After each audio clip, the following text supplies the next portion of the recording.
almost like downplayed the last one that I saw, where I'm like rocking now.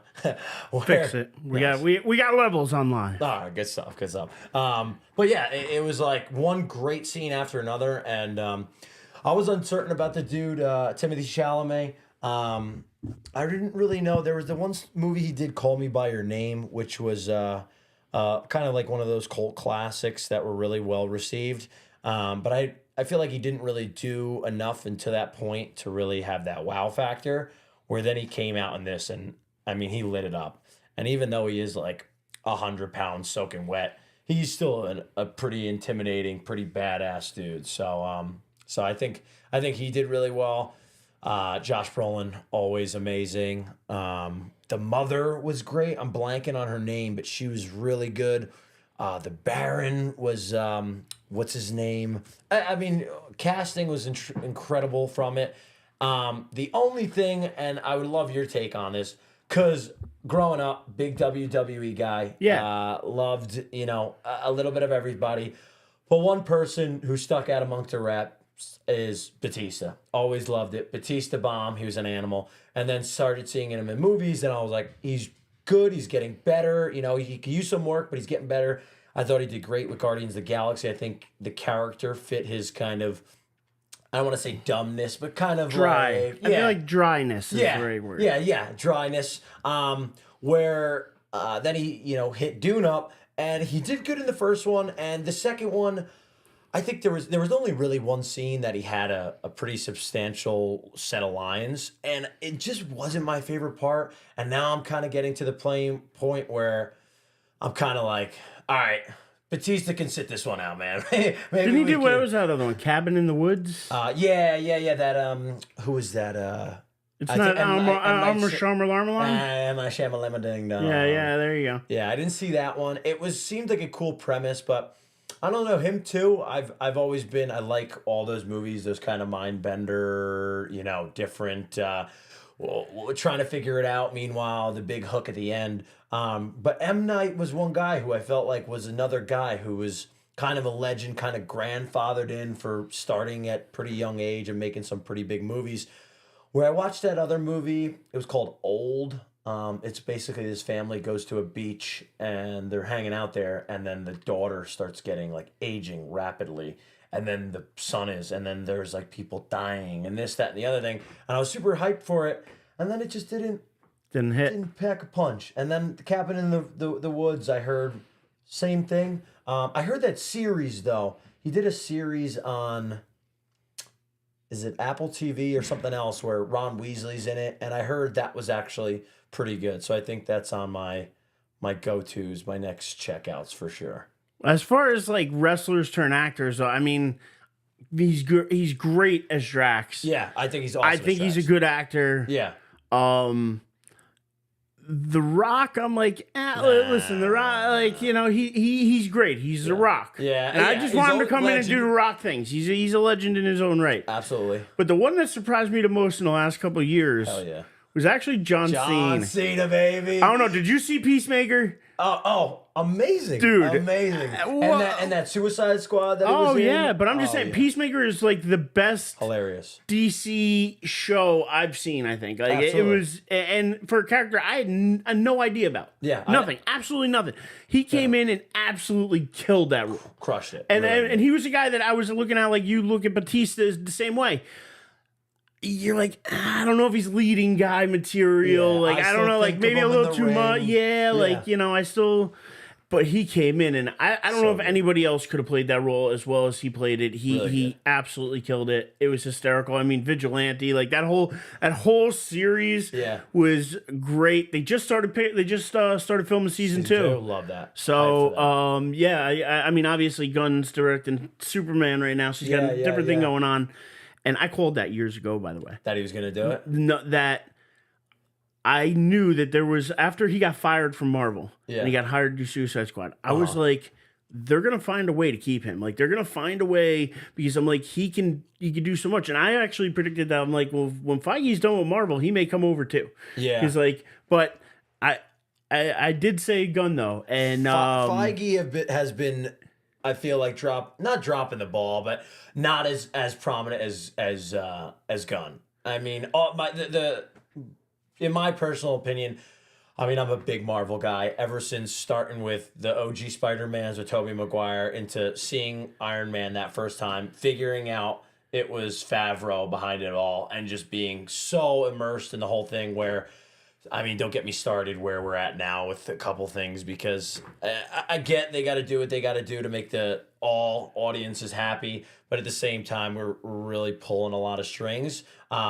But still to this day, besides a couple, one or two other Marvel movies that are top favorites, Guardians 1, 2, and 3, all three of them were, I mean, hands down, fun watches, cool characters, on the mix of, funny enough where they're not pushing the envelope, which I feel like they did for that last Thor a little bit too much.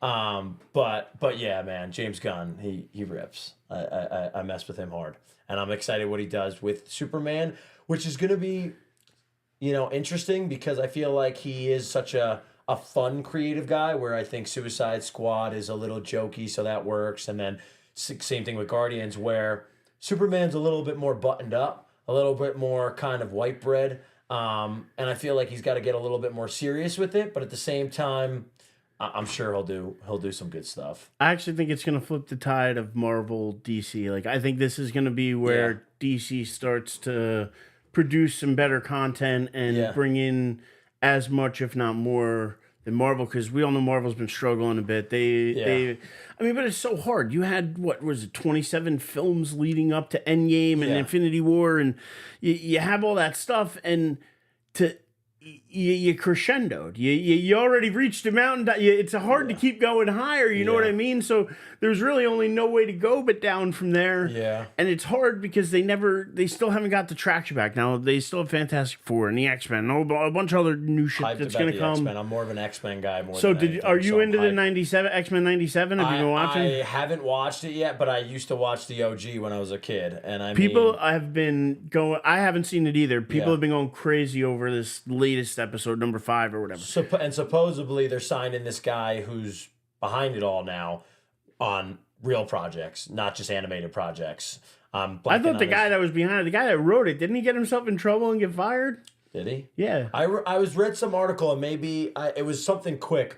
I'm blanking on the guy's name, but this dude who, it basically said, like, big part of X-Men 97, whether it was the writer, the producer, director, somewhat which way, and basically said, like, he's going to start getting signed on to, like, not just animated stuff. Which, I mean, their animated stuff has been, did you watch What If?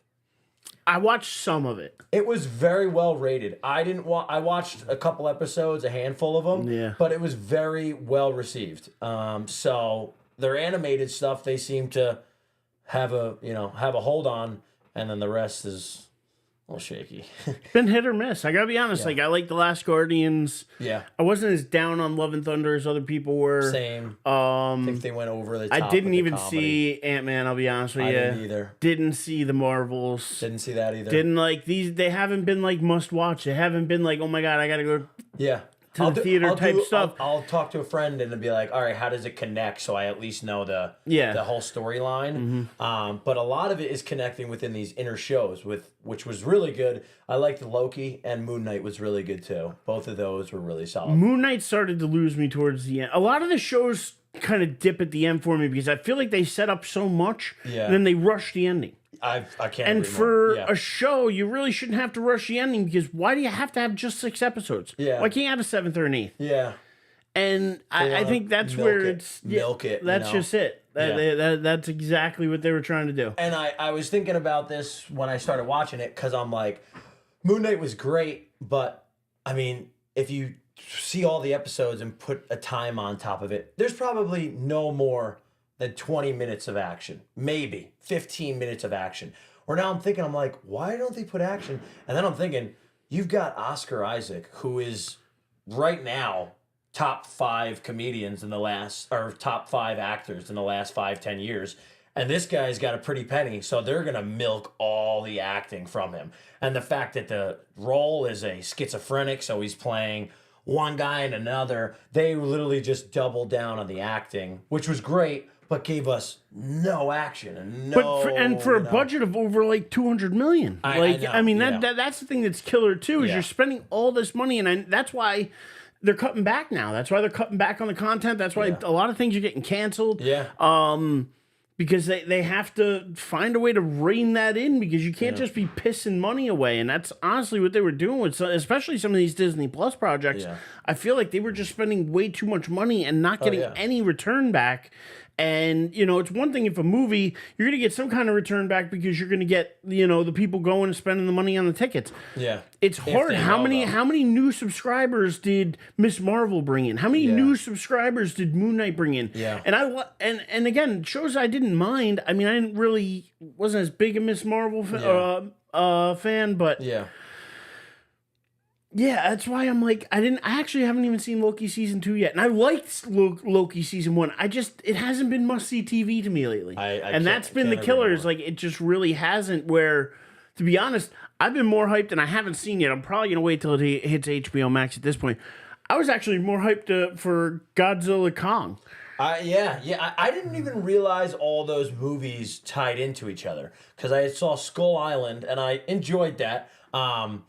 And then I fell short on all the other ones. And there was a Godzilla, and there was a Kong, and now there's a Kong versus Godzilla, and now they're teaming up. And I'm like, I didn't even know all this shit was happening. And then I look at all the reviews, and they're like, oh yeah, each one has been solid, you know? Where I'm like, oh, maybe that's definitely a checkout for sure. Yeah, dude, I heard the action is obviously story's late. Godzilla Kong, you're not tuning in for Shakespeare. Like, let's just be honest. If you're tuning in for the storyline, you're tuning in for the wrong reason. Yeah. We know he's a big monkey, he's a big lizard, and you want to see him throw down. Yeah. Like, I heard it's like MMA, like he's throwing shoulders. Like, oh, dude, like I heard I heard there was like some action in this movie, so that's what's got me pumped to see it. Yeah. So yeah, that's one that's on the list. Yeah. I don't know, anything else coming out that you? Well, and it's funny. I mean, while we're on the topic of Godzilla, I mean, did you see that other Godzilla? Oh, -1. No, I haven't seen it. Well, that's it's like broken every record. Oh like, yeah. They're saying it's the Godzilla movie now. Like, forget the past originals. Like, this is the one. So great year for Godzilla, man. Oh yeah. Big G. But yeah, all within that. But going back to DC, really, I can't agree more with you. I really think, and I always liked Batman. Superman, I just thought was so. There's a great. If you watch the comedian, you know Pete Holmes.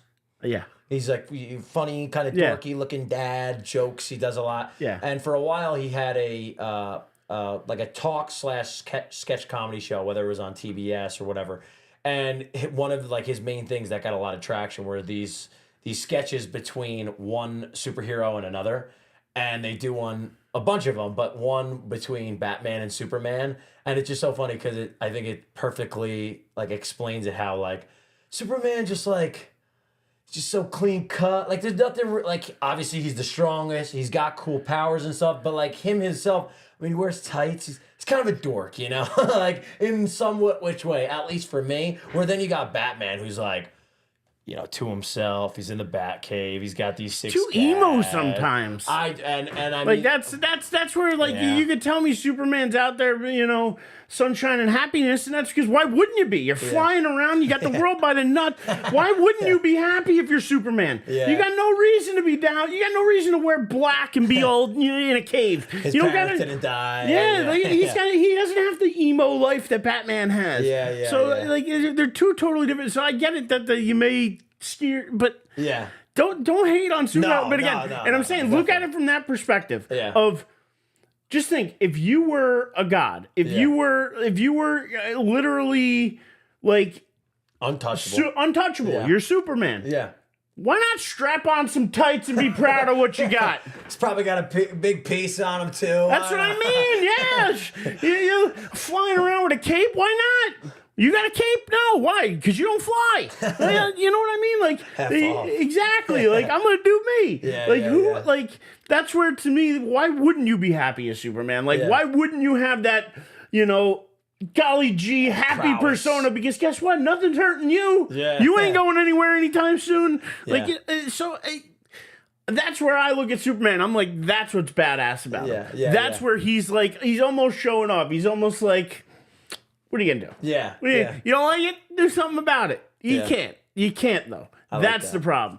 And you know, where Batman's like, Batman, I am Batman. I am vengeance. You know what I mean? Like, you know, and Batman's got his place too. He's badass. Oh, yeah. Like he is absolutely one of the top tier as well. But I mean, you got to give Superman a love. I'm telling you, just to look at it in that perspective. I got it, and I'm happy that I'm talking with someone who's got that love for him, because now I'm seeing, you know, more to eye with it, and that's what, you know, it's all about. You know, true justice in the American way, baby. But out of all, I mean, because there wasn't. I mean, there's been Superman movies, but I feel like they haven't hit as hard as, like, you know, all the way back to the OG, you know, Batman shows. And then you know, fast forward those years, then you've got Batman and Robin with, you know, Clooney and the other guy. And then you've got Batman, whatever it was, Begins with Michael Keaton. Who's your favorite Batman? Well, that's what I was getting to. So this is tough. So, well, before we get to that, the big question, which I'll love to get into that. What did you think about Robert Pattinson's? I enjoyed it. I think he did a hell of a job. Yeah. I mean, it's not hard to go from a vampire to a bat, I guess. But, I mean, at the same time, like, nah, how can you not? I mean, listen, guy's a good actor. Yeah. You can't, did a hell of a job. Yeah. Take nothing away from him. I enjoyed his Batman. A lot of people, I feel like, didn't accept it as much. And I thought it was really cool because... But that's just fans being stupid. I gotta be honest. That's Cheeto eating, you know, basement dwelling, you know, keyboard warriors down there that are, you know, that just are like, man, he's not my dad. He's not Adam West. Which, by the way, I love Adam West. Oh yeah. But like, hey, he's not my Batman. Like, you know, well, who did you want? Like, granted, he wasn't maybe your pick, but it doesn't mean that he didn't do a good job. Absolutely. And like, listen, you're still, if you're a fan of Batman, you're still getting a Batman movie. So. Yeah. You know? Yeah. The character's going to change anyway because Gunn's going to have his own too. So you're going to be over Pattinson real soon. Don't worry about it. But I which, just by the way, the Penguin looks phenomenal. And I'm hyped for that. I'm a big Colin Farrell guy.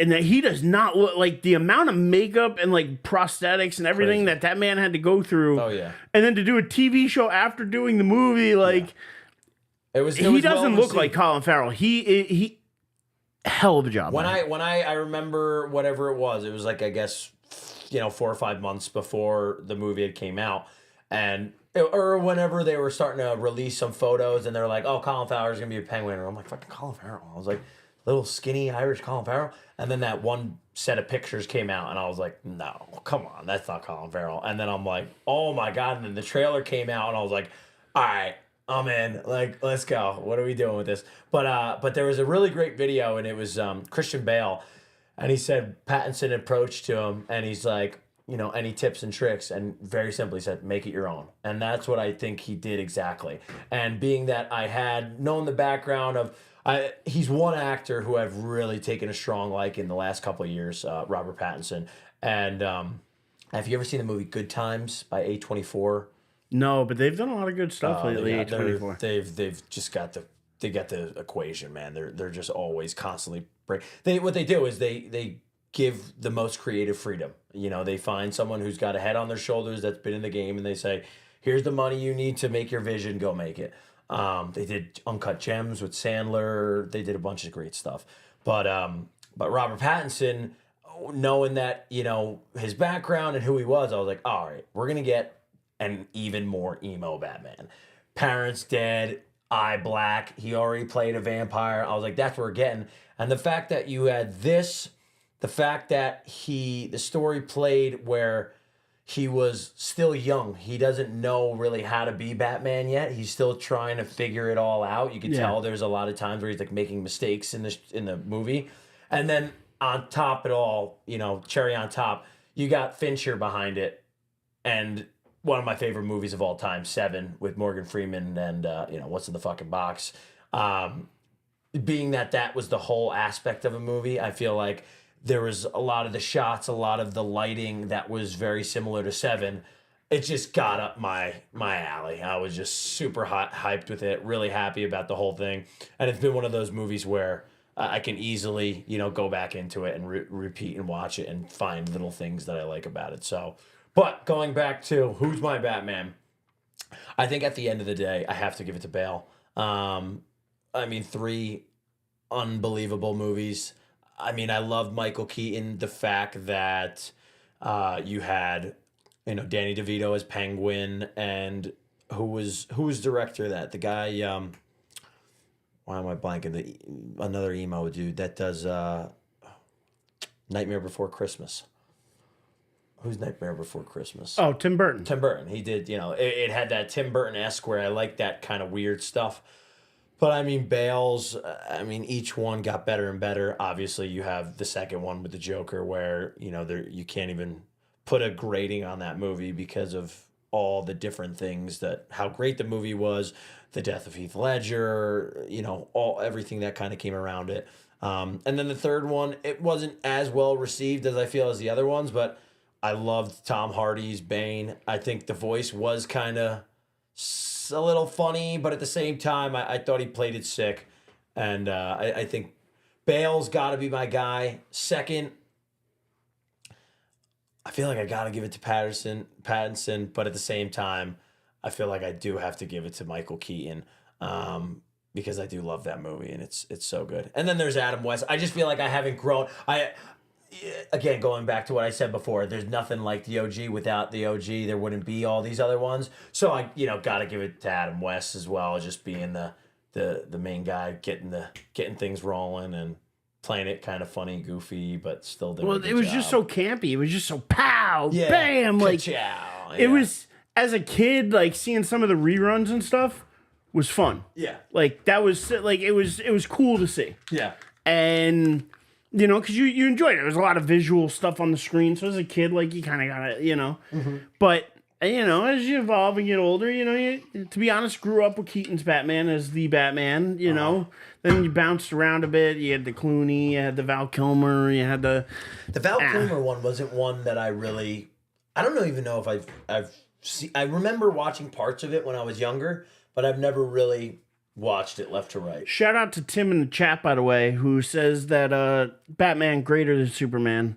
He's a big Batman guy. There you go. He hasn't had a chance to sit down and really watch the Pattinson one yet. So I know Pattinson won't be on the top of his list because he hasn't seen it yet. Understandable. I do think Pattinson is up there like top 3 Batman. I think he did. I think Keaton's up there. Yeah, absolutely. I would probably say Keaton is my one just because like that's the OG to me. Like that's what I grew up like. That was the first Batman that I can really remember going to a movie and seeing.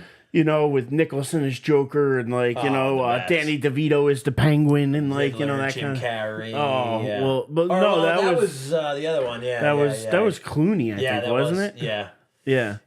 Which I love me some Jim Carrey too.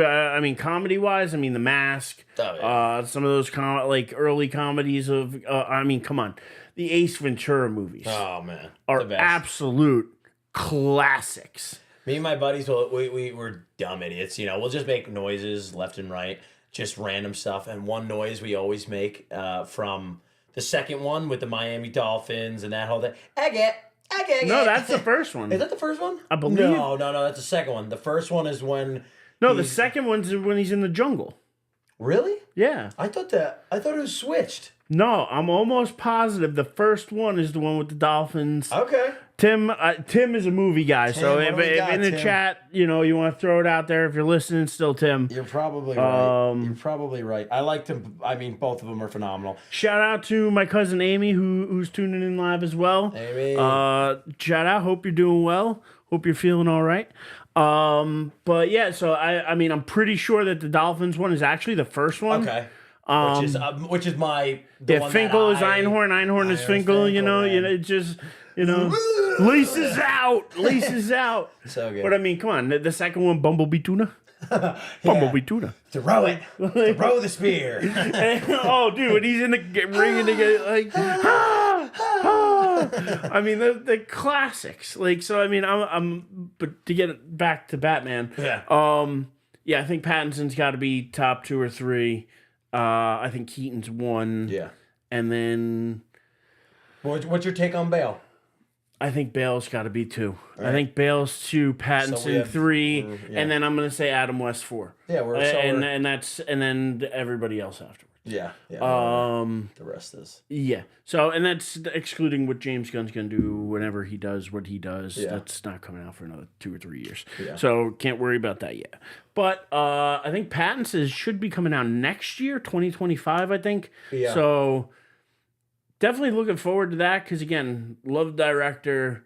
Love what they did. More grounded Batman. Yeah. Realistic, you know. Which I think a lot of these movies have been missing lately, especially like the Marvel shit. Like they're going too cosmic. They're going too nonsensical. They're going all green screen. You can put too much volume. You can put volume. You can put 10 actors in a studio, and they don't need to worry about location, this, that, and that. It'll just be a big sonic blaster fest, and they'll just green screen it all, and it'll be all that stuff. Where I'm like, that's not what we loved about this. It's cool. Don't get me wrong, but I think they're like trying to play us like, oh, these guys are idiots. You give them a couple, sonic blasters and this, that, and the other thing, and it'll shut them up. Where I'm like, no, we started with OG Iron Man, where that first dude. I'm still waiting on the Hulk to really Hulk out. Well, and I hate that they made him like bitch boy Hulk at the end there because, I mean, he should be dominating. Like he is like the strongest figure in all of Marvel. Like you can't stop him. His strength is unstoppable. Yeah. It only grows. Yeah. The angrier he gets, the more it grows, and there is no end to that. Yeah. Like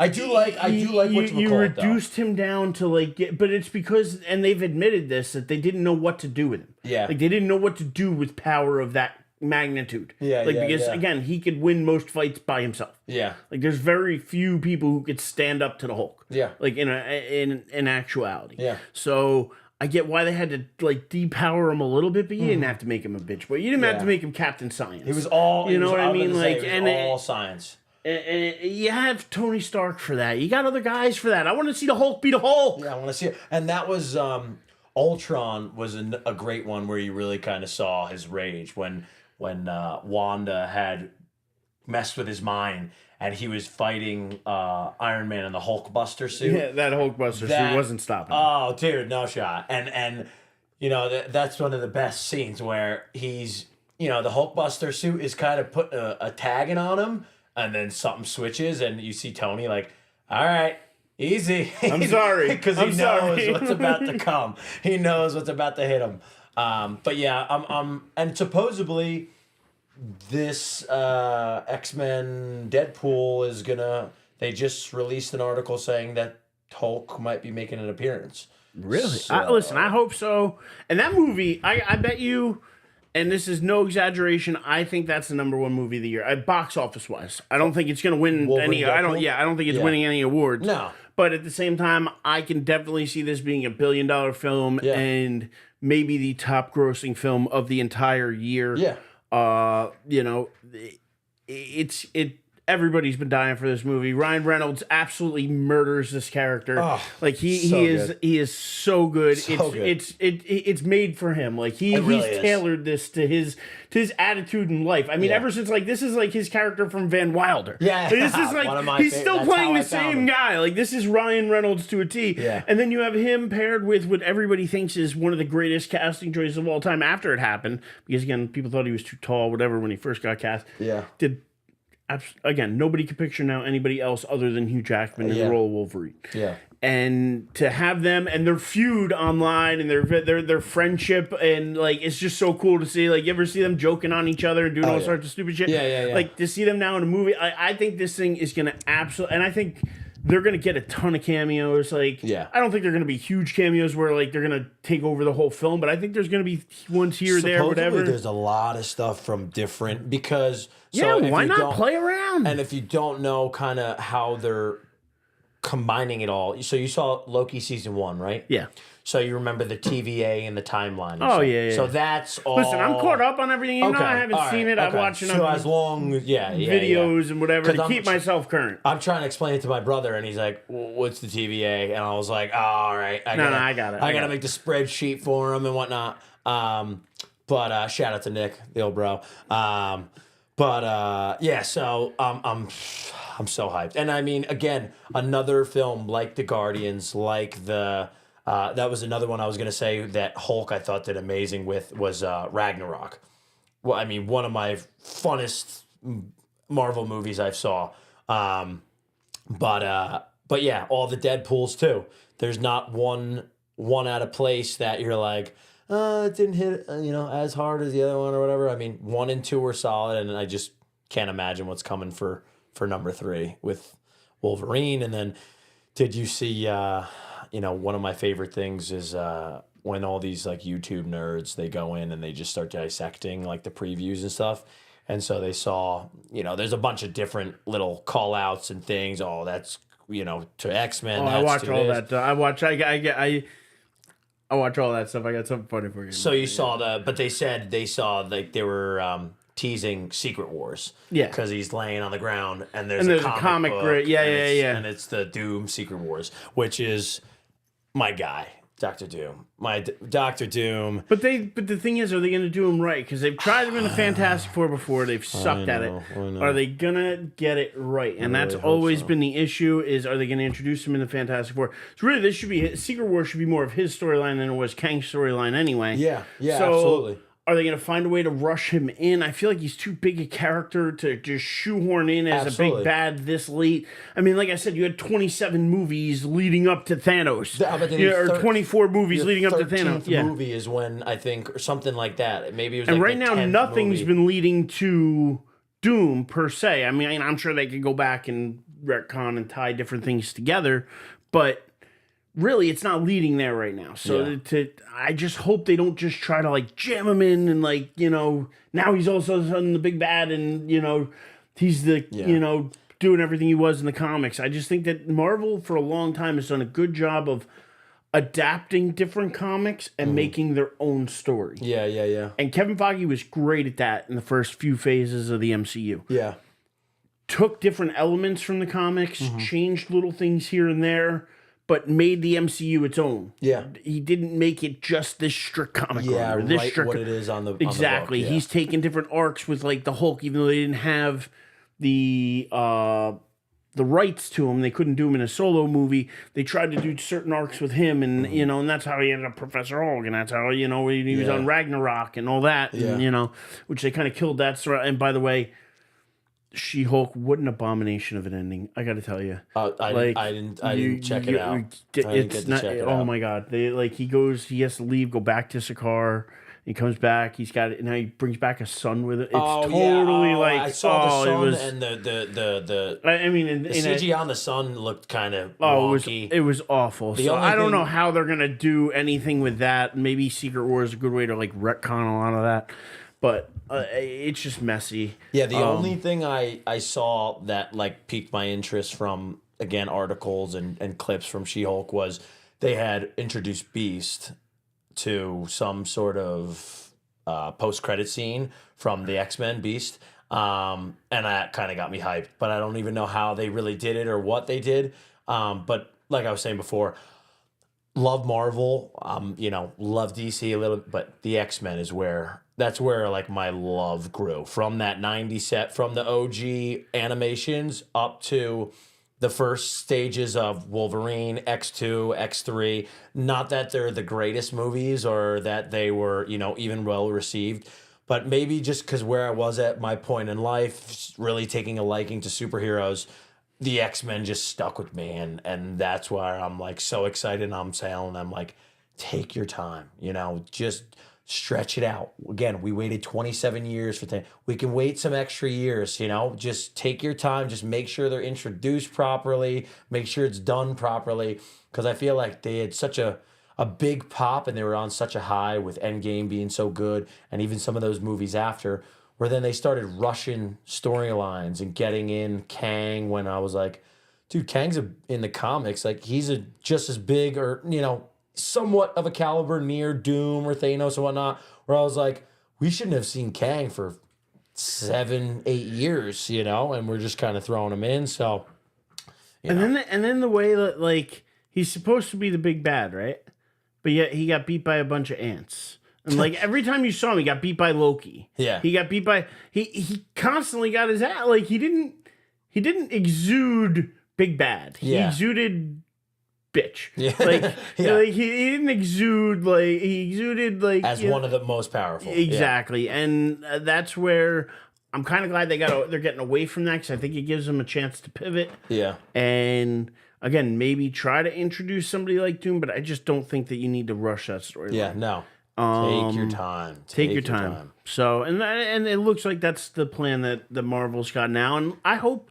And it seems like that's the plan Gunn has too with DC. So I'm excited about both futures there. Yeah. Because I think it looks a little bit brighter than what it was. And like you said, the world of the X-Men is coming to Marvel, and that's the next step. And if Feige was there, believe it or not, that's how he started in the business. Like he's was started on the old X-Men movies. Oh, really? And stuff. Yeah, like he was like he was not a producer, but like assistant production. Yeah, exactly, and worked his way up from there, but started like years ago with the very first. So he's kind of coming full circle with it again now that Marvel's got the rights to X-Men back. Okay, he's kind of.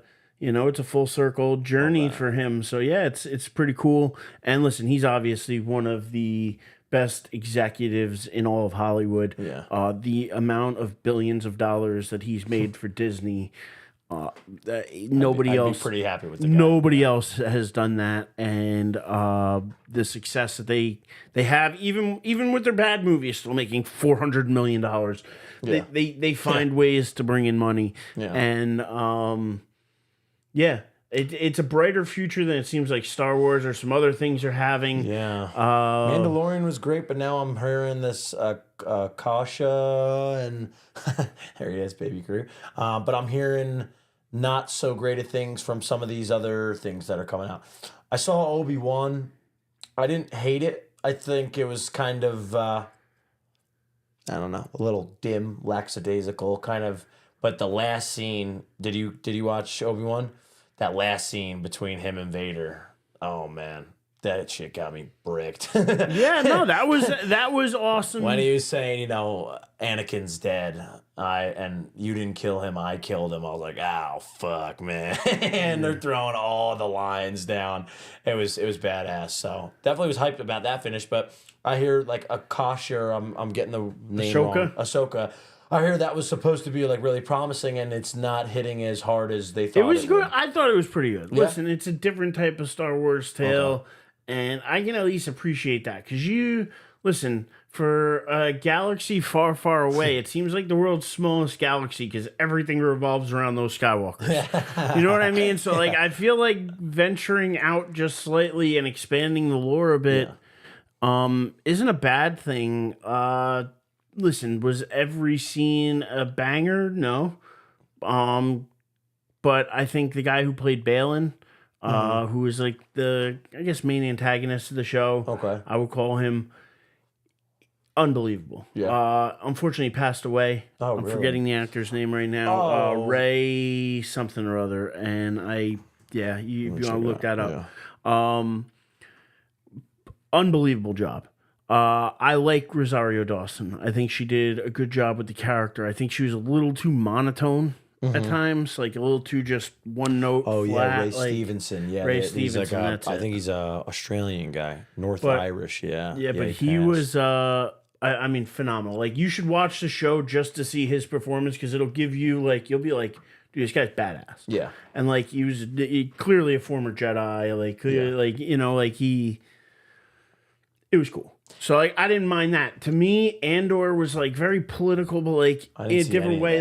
Andor actually wasn't bad, but the thing is the problem with Andor is like, yes, it's telling a story, but that story comes to a very definitive end. Yeah. Like there's no more wondering what happened to these characters. Like these characters are gone now. Okay. Like, We're good. They're good. Yeah. So like that's where like this story's gonna end. Yeah. Like there's one more season and it ends. Yeah. Like and so it's like I'm like, do I really care that much about it? And the thing is, I don't. Yeah. And not that it's not a great show. Some people call it some of the best Star Wars in years. It just doesn't grab me as much. I did watch some of it. Yeah. We all like our differences, you know. But all like have to that me, thing. I'm like, you know, like with the Hulk. If I'm tuning in for Star Wars, I want to see pew pew pew and you know zoom zoom zoom. Force, Like I want to see, you know, I want to see some badass shit. Like you know, like Mandalorian end of season 2, right? When they brought in Luke and he just clears house and stuff. I mean, dude, I don't care if it's CGI or not. Like I just want to see Luke be badass. That's what I want to see. I want to see Baby Grogu be badass. Like that little guy, he can't even talk, but he's gonna murder you. He's gonna murder you. Like you touch his Tin Man over there, and you're gonna feel it. Like you know what I mean? I love that. Yeah. Like and I'm a big fan of the Mandalorian. I think that's some of the best Star Wars that they've done in years. Pedro Pascal, I like Jon Favreau, by the way, as like a director. Like, listen, he did the original, I think, Iron Man. He's done a bunch of other movies that I like. I love. He's great. He's one of those guys where there's a handful of guys that really just sit a little bit near and dear to the heart, maybe because it seems like they could be like your uncle or the guy that like your dad knows or something, where, you know, it hits near and dear. So anytime you find that, oh yeah, they were the head honcho on Mandalorian and these other shows that maybe you wouldn't think Favreau would be behind, and then you're like, this guy's got all the tricks in the sleeve. I've liked him ever since he was Eric the Clown on Seinfeld. He went all the way back that far. Did a cameo. He was one of the guys. He did a cameo on Seinfeld years ago. He was the boyfriend on Friends. Right? Like Swingers. An absolutely killer career, and he keeps doing really good things. So. I'm a fan of what he's done with Mandalorian. I'm looking towards more. I think they're going to do a movie next, they said, instead of season 4. Really? So I don't care what they do as long as they, you know, sometimes I almost rather that. Yeah. Like, because the shows have some dry parts, have some parts that don't really matter, drag a little bit. And that's why give me the 2.5 hour movie instead of the 4 hour show. Cut out the bullshit. Yeah. Give me the Mandalorian. Yeah. That's what I want to see. Yeah. And so I'm excited about all that. Yeah. I don't think that movie's coming out till at least late 2025, maybe 2026. Okay. But going back to you saying Rosario Dawson, man, she is one actress that I give all the props. When you know, I talk about actors, you know, being someone who's kind of been through the gambit since being young, going to, you know, voice lessons and acting lessons and audition and parts and summer camps and this, that, and the other thing. I mean, you listen to her when she talks on interviews and whatnot, and she's, you know, done it all. You know, she's been to every single acting professor, every single coach, everybody. And I mean, what part can't she play? She could play a badass. She plays this sexy chick. She plays, you know, the, you know, shy girl. One of my favorite movies of all time, actually, before I get to that, one of my favorite ones that she's done, and I always kind of forget about, but Men in Black 2, so good in that. And that's just, you know, classic fun Men in Black, nothing, you know, groundbreaking. But I don't know if you've ever seen, and I'm sure you have, you're a movie guy, Sin City. Oh, I love it. That was a classic. One of my all-time favorite movies. It's one of my biggest recommendations for people who I know like. Dude, some of that stuff's it's some of it's weird, disturbing, like the little car. And fucking like Frodo who's a freak. Oh, that and shit. Oh man, that's one of my. But the Dame to Kill For, the second one, I didn't like it as much as the first one, but Sin City 1 is up there with some of my favorite movies. And maybe I'm sure I'm completely wrong about this. That's the last time I can remember Josh Hartnett like being like big. Like I feel like that was like I feel like that was around the time when he was big, but like you don't because there was a lot of good actors in that movie that did different parts and different stuff. Yeah. I know he was in it, but like at the same time, like it was Benicio del Toro. Oh, there's so many. Mickey Rourke. You got Bruce. You got Frodo. Elijah Wood. You got I said Benicio del Toro. Clive Owen. I mean, so many.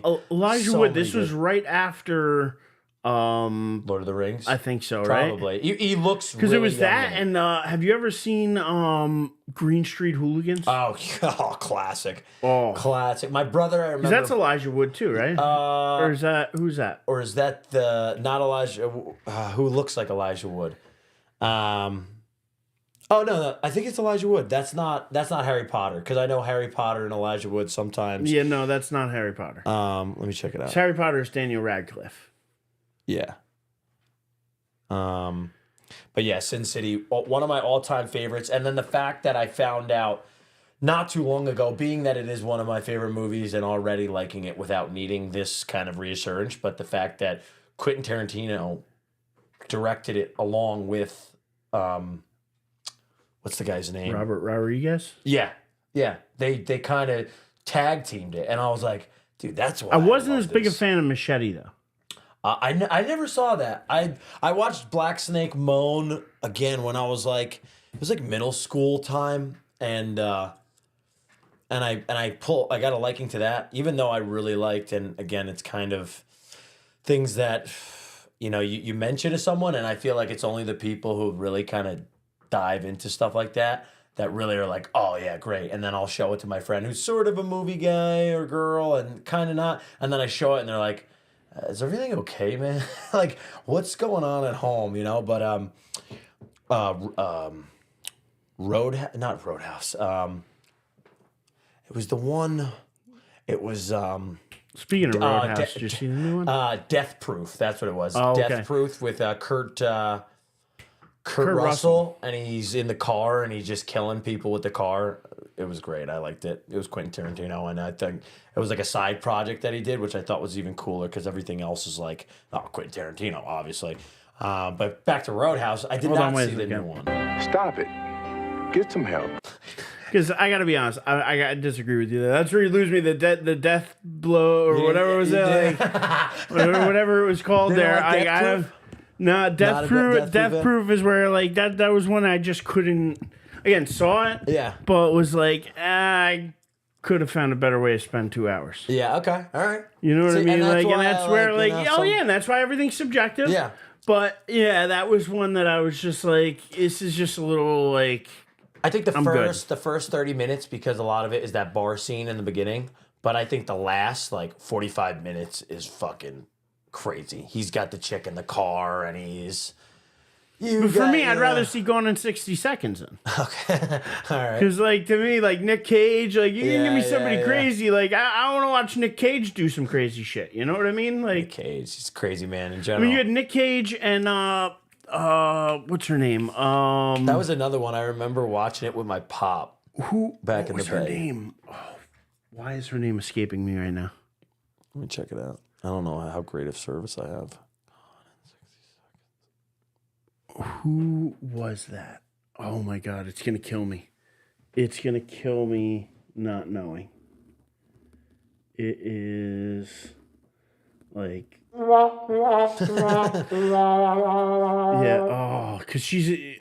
I got no service. I'm scratched. Big actress. Blonde. What other movies? She was married to Billy Bob Thornton. Obviously not Angelina Jolie. Yes. Oh, yeah? Yes. Really? That's it. Angelina Jolie. Really? Yes. Okay. Angelina Jolie, Nick Cage, where Nick Cage's brother gets in trouble, and the only way that he can help him is he's got to do a job, and like so he needs his brother, and his brother helps him. His brother's Nick Cage, and like they're like known as car thieves, and they go around and they steal these really expensive cars, but they got to steal like 30 cars in a night. Okay, I gotta and they have a list of cars that they have to get, and they got to get them to the shipping dock. It's a specific list of certain cars that this guy is selling overseas. Okay, so that's why I got to get them to the containers, get them to the ships, so they can get them sent out, and then this guy can make his money. And it was the only thing that was going to save his brother's life. So Nick Cage comes out of retirement to do one last job to save his brother, and it just was it was a good time. Crazy-eyed. Yeah, what's your take on Cage? What do you think? I'm a fan of the Cage. I like the Renaissance, the Cage Renaissance. I mean, listen, I was a fan of his Ghost Rider movies. I was a fan of like that kind of stuff. National Treasure, I love those. Yeah, like I think I don't hate on Nick Cage, but again, when you're tuning in, you're tuning into Nick Cage. Yeah. Like, Yeah. again, he's You know not what you're giving. getting into. You know He's what you're not giving signing you up for. Daniel Day-Lewis. No. You know what I mean? He's giving you Nick Cage. Like, you know what you're getting. It's the you same. usually It's get. the same with Keanu. Yeah. Like, Yeah, I very love the true. fact that Keanu's like had this second coming. You know, this breath Yeah. of life because. too. Again, you know what you're getting with Keanu. Yeah. He's again not going to give you world class, like, you know, Yeah. chops. It's going to be him. He's going to be him, but that's why he works. That's why John Wick works. That's why The Matrix works. You don't Yeah. need him to say much. Yeah. You just need him to be Keanu Reeves. Yeah, and if literally. he's Keanu Reeves, it's a good time. Yeah. You enjoy it. I enjoy. I love the John Wick movies. So good. So they that So is good. one of the best new franchises that's actually come out. Not old IP, but something new in the last 12 years or so that have come out. I mean, the best action in the last, best fight sequences. I mean, The way, all the handhelds. different ways he kills people. Oh my God. And the way it starts. Baba Because Yaga. there is not a person out there that feels bad for every single person that John Wick kills. No. You feel justified. No. Everybody feels justified because you murdered his puppy. dog, You, man. if you murder his puppy, and I tell Janice this all the time, something happens to my dog downstairs. Something happens to Louie. Eric You see him Wick. on this poster right there? I'm John Wick and everybody. Everybody's on alert. Something happens to Louie. Everybody's going down. Everybody's getting John Wicked because that's what happens. So Yeah. there's no remorse. Like I feel nothing for every bad guy he kills. I'm like, good. And that kid who's the main kid, he's a punk ass, Oh, you're like, yeah. Oh, I can't wait for you to Well, die. he was man. a bitch in Game of Thrones too. Did you watch him in Game of Thrones? So I'm one of those dudes who everybody comes up to me and they're like, Al, you've obviously seen Game of Thrones. That is all up your alley, being a big Lord of the Rings fan. I've never done it. I can't take the leap and take on that big of a project. Don't. Because I know it ends like shit. So I'm like, why am I going to do this? The only reason to do it is, I mean, to be honest, you shouldn't do it. I'm going to tell you, as somebody who I didn't watch the first couple seasons. Yeah. I was doing my radio show with my buddy. Yeah. Who we still do the podcast. You'll see it on the channel. Yeah. My buddy Dave. He's like, you got to watch it. You got to watch it. Got to watch it. Got to. And I'm like, dude, just not me. Yeah. I can't do it. I said, come on. So finally, I sit down and I watch it. And I liked it up to a point. Yeah. And then they brought in this little shit Joffrey. Oh, he's a motherfucker. Oh. Yeah. And let me tell you. He does a great job, though. He's a great he played his part right. But I was at a point where I was like, I no longer want to watch the show shake until the this TV. kid's dead. Oh, yeah. Till he's till he's gone, I'm boycotting this thing. And I kind of did that with Sons of Anarchy too, with Clay. Nick, yeah. Nick was he loves Sons of Anarchy. That's one You show. didn't watch that either? That's one show that I've been saying to myself, I actually do want to take One of the that best leap shows and I've ever watched. Yeah. Honestly, I'm bad even with shows. I'm a big movie guy. Even down bad with to it. the ending of the show, one of the best shows in television history, in my opinion. Yeah. Up there with The Sopranos, up Yeah. there with some of the best shows of television history. Yeah. I'm telling you, if you watch one of those two, if you had to watch Game of Thrones or Sons of Anarchy, I'd watch Sons of Anarchy 10 times out of 10 over Game of Thrones. Yeah. And that's not to knock Game of Thrones, because again, there were some seasons that were ridiculous. And some things that happened, like the Red Wedding and other things that were unbelievable. Yeah. And they were fun television. But by the time they got to 7 and 8, it was just an abomination. Yeah. So if you're gonna watch Game of Thrones, I would suggest stopping by season 6. I suggest just skipping that. But I'll tell you what, House of the Dragon is awesome. And it's House and of it's the Dragon fresh, so I don't season- need to catch up a ton, and I'm more like mentally. You really don't have to catch up at all, because they're going back in time, so it's not like you're not going to really. Yeah. The If stuff in the anything, future is you like should 200 start years there. in the future. Yeah. So, I recommend it. Yeah, Badass. Take some time jumps. Little weird, but at the same time, like, I tuned into Game of Thrones for 2 reasons: dragons and White Walkers. Oh yeah. That's what I tuned in for. House of the Dragon, it's in the title, Dragon. I'm tuning in for dragons. Like, I want to see dragons fight. I want to see dragons every episode. Yeah. And that's what Fire breathing. pissed me off about Game of Thrones, the original series. It used to fire me up. You barely got it. You barely got any. You barely got it. any dragons. You barely got any White Walkers. Yeah. And you got plenty of dong. Yeah. There was just floppy dong everywhere you look. Yeah, straight. I literally bet my brother-in-law at one point because he's like, "No, you're wrong about this." I used to call it Game of Floppy Dongs because there was more dong in that show than there was in a Skinamax movie or like any. Like it was. Oh, dude, they were sword fighting. They would literally they spent one episode where they just show a guy taking a leak in the lake, and they're just fixated on him holding this. I'm like, what are we doing? And I know that one scene they cut the guy's dong off. Yeah. The one guy cuts the other guy's thing off and like castrates him, and I'm like, what's all this dong talk? No. way too much. So I'm glad that so far, House of the Dragon. No dong. They took all the right notes. Maybe a little. They booby. made they took all the right notes so far. They've done all the right things. Lots and lots of dragons. Very, very little dong. It's been much better. I'm glad. Much better. I'm glad you're happy. Yeah, well, I mean, dude, it was obsessive. Yeah. I bet him a 6-pack. I won because he was like, no. And I was like, I guarantee you between now and the end of the season, I forget how many episodes we're left, we're going to see at least 6 dongs. He was like, no chance. By the time I was going up and I was pausing the TV, taking a picture and sending it to him, being like, 1, 2, and I won the bet. I got a 6-pack. But at the same time, I wasn't happy that I won. Now your camera roll is filled with dongs. Your wife's like, huh? What? No, she was here laughing, and she knew about the bet. But yeah, no, because it was that wild. Like it was weird, and I'm glad that this new show is not as weird. Yeah, like as that doesn't go as deep into like because again, there's no problem with sexuality. Sure, sexuality. I'm all for it. I just think that the excessive dongs were just a bit much. A little too much. You know, a little too much. Or the dong to titty ratio was way off. Way off. Sorry out there for family members listening, but I'm just telling you that show was a little weird. And I'm hoping that, you know, that House of the Dragon stays on the track it's staying on.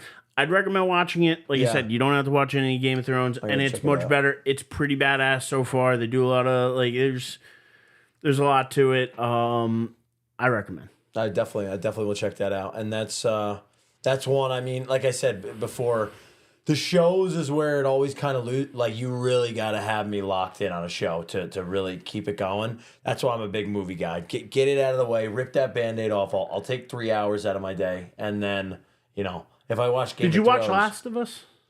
Yes. I did not. See, that's one I didn't watch. So you can let me know. Liked it a lot. Yeah? Liked it a lot. It was again, for me, it was a lot of story. They said the second season is supposed to be a lot more action, but I mean, Pedro Pascal, another guy like whoever I just said before. Oscar Isaac. Similar, like kind of somewhat Your new Reed phases. Richards. What? Your new Reed Richards. Yeah, and I like him, but I really wish they just kept Krasinski. I mean, they already teased them at Wanda or at with Doctor Strange. They did that just for fanfare. I know, to try and sell a couple extra tickets. And I mean, they had the TVA portal that he used to get there. So I'm like, we got him, and I think he plays like people were saying that's actually I think Doctor Doom's like portal. I think really. Well, that's what the TVA uses when they teleport. Yeah, but the way it was like, I think like blue, whatever. I saw again watching one of those guys, whether it's New Rockstars or Screen Crush or whatever. Yeah. One of those channels, Heavy Spoilers, whatever. They said it. They were like, oh, this is like something that like if you go back in the comics, I guess like really? It's like some of Doom's tech. Or something. I think it's some of Doom's tech. Cool. All right. Well, yeah, Pedro Pascal. I thought The Last of Us was really good. I thought The Girl was excellent.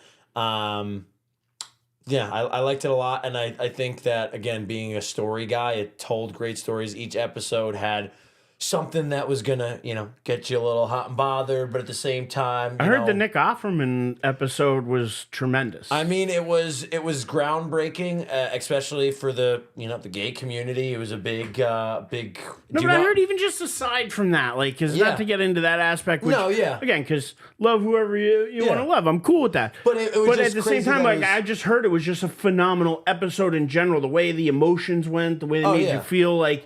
It just, like, you felt for both of them. You felt for Nick. You felt for his partner. Like, I'm sorry, I don't know the other actor's name. I don't even know their names in the show, to be honest with you. I just know that I heard about that specific episode and heard that it was tremendous. Didn't he win something for that? Yeah, I think they won an Emmy or something for like best episode. But no, going back to what I know it kind of gets weird with the this and that and the touchy topics. But at the same time, it was like when they first were making it, they're like, we can either get some big backlash from the people who are bigots and that don't think kindly of other people and the choices that they want to make. Where then the show aired, and even myself, I had friends who, I got some friends that aren't as accepting as I am, again, being an actor in an industry, and just an overall good human being raised right from some good sets of parents and whatnot. But even from my shout friends, out, by the way, your dad likes Brown's hat. Oh, thank you, go Brownies. But yeah, so going, hearing from my friends who watch the show, who are not as, not that they're not accepting, but it's a soft subject even for them. And they were like, bro, that was amazing. Like, I almost cried. I was like, you? I was like, oh my God. All right. So they're really breaking down some walls here. So I think it just did good for everybody. And it could kind of say like, dude, you don't have, just because you like what you like doesn't mean you're not going to like some other stuff. So be open to it all, Right. So it was really good. But that was another good one. Once really excited for coming out. They just signed for season 2. Is did you get to check out Severance? I didn't, but I heard good things about it. Ben Stiller directed and produced it, and really cool concept. Again, one of these kind of mind bender ones. But the guy who plays Derek from Step Brothers, the other brother, Adam Scott. He's the main guy in it, and Arnett. Will Arnett? Not Will Arnett, the sister. Okay. I don't know her name. She plays Kissing Kate Barlow in Hole. She's in a ton of stuff. She was in that show about that thing that came out. It was the girl who was being drugged by her mother to basically stay like incompetent and like, it was a true story. And she played the mother. It was so good. She's a really good actress. It's the sister, I want to say. And she's the boss in it. And it's just a weird kind of show. The theme around it is really kind of weird and creepy. And it was really good. And they just signed for season 2, and they started filming after the whole strike. The whole strike and everything. So it should have been out already, but yeah. So speaking of being angry, how did the strike affect you? It was, it was definitely, especially coming from someone who's not as prominent in the industry already, where I'm trying to just make my name and do stuff, where it was basically completely closed off to me. Because a lot of the things that I apply for, or I have some sort of connections where I can, get on auditions and whatnot, they're like, oh yeah, they're only taking people like with agents and managers who know the person whose production it is. It's like very, very limited. The industry is already super limited. And then this just kind of put that on steroids. So it was nothing. I didn't do anything. I didn't book anything. It was really very kind of quiet. But then once they started to open things up more, and then another touchy topic that we don't need to go too much into, but their COVID protocols were crazy. I mean, triple vaxxed, boosters, the whole nine. Everything. Like, you need to be hazmat suit. Like, everything needs from the government needs to be flowing through your body to be on the set.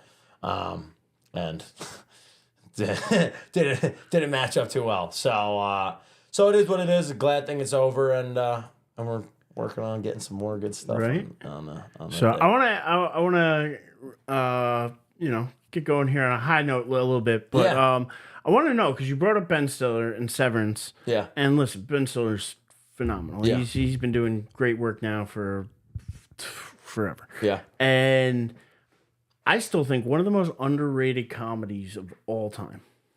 Heavyweights? No.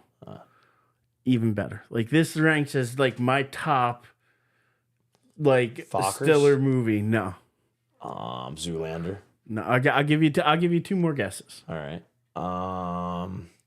Stiller. Is it he's the main character or he's a side character? He's the main character.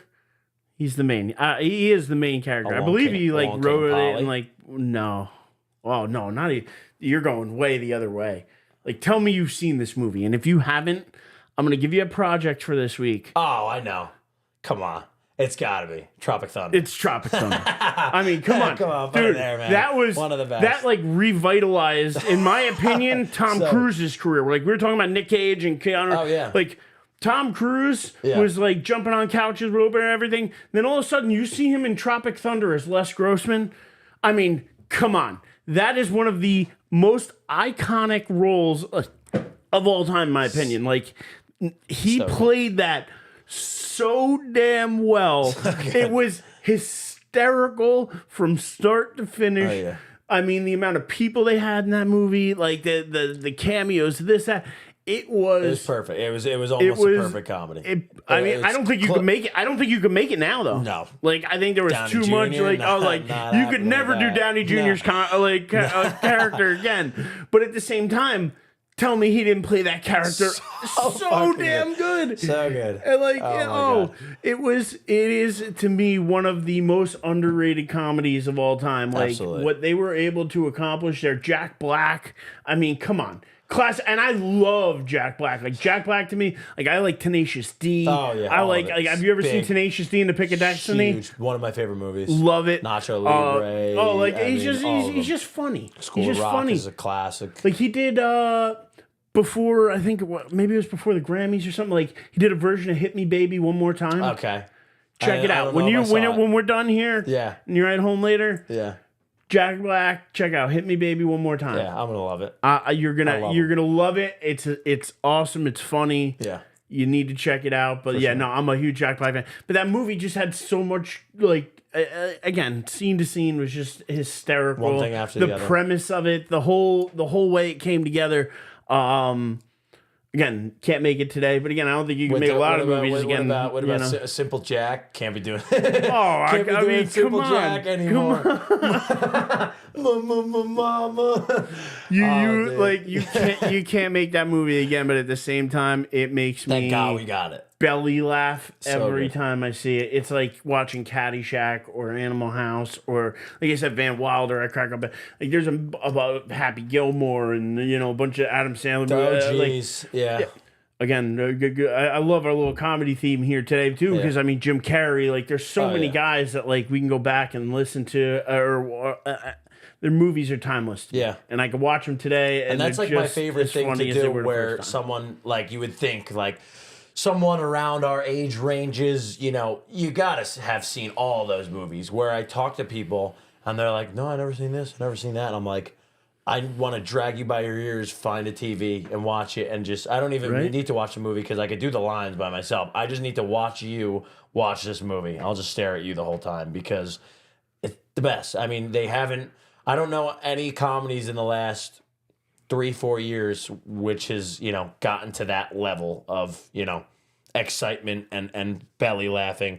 I feel like the last thing I saw in theaters comedy wise was Step Brothers, and I went with my family and we were with my cousins, and I mean it was I still remember as one of my fondest family moments. We couldn't stop laughing the entire time.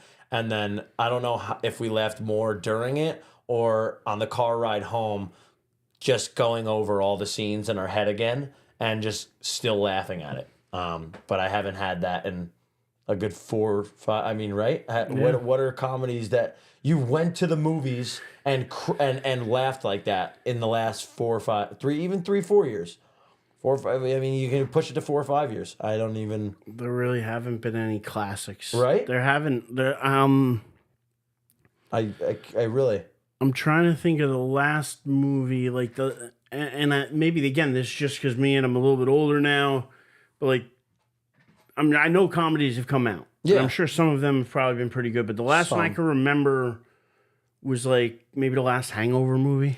Yeah, like the last time I was like, all right, I'm going to the theater to see this comedy. That was, 10 years ago. And even then, like, the third one wasn't as funny as the first two. Yeah, the first one. The first one's a classic. The second one was great, and then the third one really kind of lost me. I think where we lost it all was that whole, what's his name? blanking on his name. I mean, he did Forgetting Sarah Marshall. He did Knocked Up. Judd Apatow? Judd Apatow. That whole era, it's probably after I came 40-year-old virgin is hysterical. 40-year-old. There was that span of 10 years where it was the last like comedy boom, I feel. And you had, Pineapple Express, you had, Hangover, 40-Year-Old Virgin. I mean, the list goes on, especially coming out of Apatow. And then everything kind of got political and it seemed to kind of come to a halt. And I'm like, dude, what are we doing?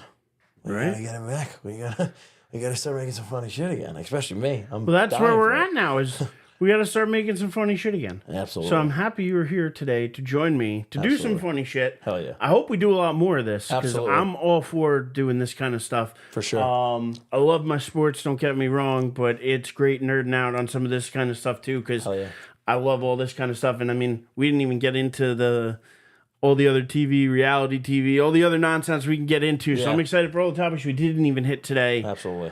But until then though, why don't you tell the people where they can find you? Yeah, you can follow me Instagram. I am Al_Deech, Deech, name Al DeChino. And check me out. Instagram, mostly my stuff is on there. Got some clips and stay tuned for some more stuff, especially on YouTube and a little more stuff with this guy right here. Yeah, and listen, once you get your stuff up and going, we're going to plug that shit here too. Absolutely. So until then, you can find me at The Living Legend on Twitter or X, at Die on This Hill on YouTube. And until next time, don't be afraid to have an opinion and die on this hill with us. Peace.